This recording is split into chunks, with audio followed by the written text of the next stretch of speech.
তো তোমাদেরকে কালকে কিছু ভিডিও শেয়ার করেছিলাম, তো আজকে বাকিটা নিয়ে আসলাম। তো হ্যালো এভরিওয়ান, আমি প্রেমিকা তোমাদের সামনে একটা ছোট্ট মিনি ব্লগ নিয়ে চলে আসলাম। তো দেখো, প্রথমত আমি মহাদেবকে স্নান করিয়ে ফেললাম। তো স্নান করিয়ে এবার আমি চন্দন গচ্ছি, কারণ ফুল বেলপাতাতে হচ্ছে চন্দন, সেটা দিতেই হয়।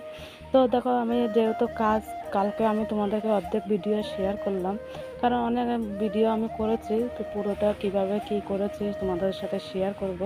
তো দেখো, যেহেতু আমার ঠাকুর মানে উপরে, তো উপরে আমি যেহেতু আমাদের ঘর ছোট, তোমাদেরকে অনেকে আমি শেয়ার করছি যে আমার ঘর ভাঙা, আমাদের ঘর ঠিক করা হচ্ছে।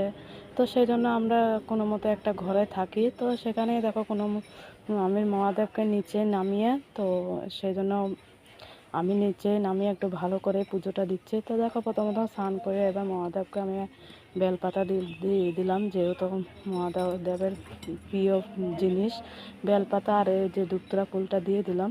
তো দেখো, আমি আর এই যে আকন্দ ফুল, এটা তো আকন্দ ফুল, দুত্রা ফুল আর নীলকণ্ঠ ফুল শিব ঠাকুরের খুবই প্রিয়। তো দেখো, আমি নীলকণ্ঠ ফুল পাইনি, তো যা পেয়েছি তাই দিয়েছি।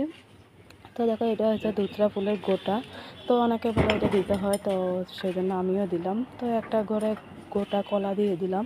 তো কলা দেওয়ার পরে এবার আমি একে একে সাজিয়ে দিচ্ছি। আর দেখো, মন থেকে ভক্তি করলে তুমি যেখানেই দাও না কেন, ঠিক ঠাকুর তোমার পাশেই থাকবে। এবার দেখো, আমি দুধটা ঢেলে দিচ্ছি উপরে। তো দুধটা দিয়ে প্রথমত তো ঘি মধু দিয়ে, তারপর দই দিয়ে স্নান করালাম গঙ্গার জল দিয়ে। তো এবার আমি দুধটা ঢেলে দিচ্ছি উপরে। আর এই যে আমার ঠাকুর হয়েছে উপরে, তো আমার নিচে আমি মানে মহাদেবকে বসিয়ে আমি পুজোটা দিচ্ছি। তো এবার দেখো, নারকেল কুড়াচ্ছে, যেহেতু একটু সাগু প্রসাদ দিব, তো সাগু প্রসাদে একটু নারকেল দিলে ভালো লাগে। তো এখানে দিচ্ছি ফল কাটবো এবার। আর চলো, নেক্সট ভিডিও আবার কালকে শেয়ার করবো। চলো।